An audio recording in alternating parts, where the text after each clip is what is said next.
Hello, professor and classmates. Okay, today I will show you my hands-on activities. Of course, my making material video. Well, in this case, we have the first one. That is a paper fortune teller. It has, the student choose one of the four number, and then choose another. Well, the topic.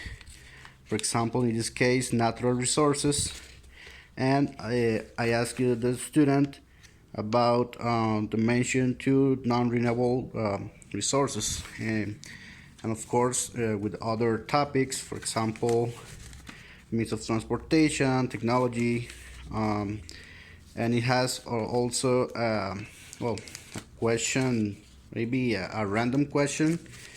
In this case, mention the comparative form of the adjective good. In this case, that's one of my my materials.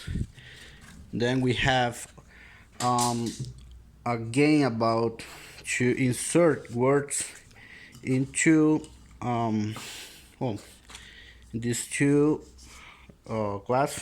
Okay, so one is about non-renewable resources and the other about renewable resources. So the students, for example, has water, and they choose which one is the best option. Also with solar power, oxygen, wood, wine, and all of the words.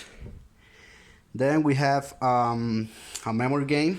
Okay, we have the, for example, monitor, CPU, pen drive, a modem, and also we have with the images.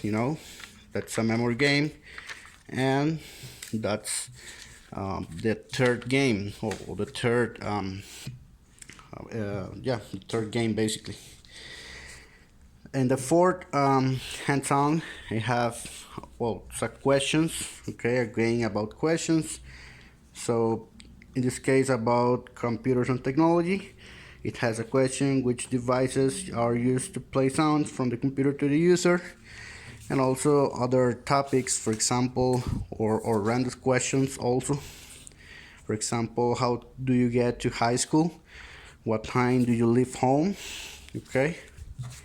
And the last one, it's for the student to has to form words. Okay. It has all the words here, all the letters. Sorry. And yeah, basically the student has to form words about the topic that I give you. For example, this same thing about renewable and non-renewable resources. For example, farm the word wind or farm the word soil, right? So yeah, that's basically my video about making material. Thank you.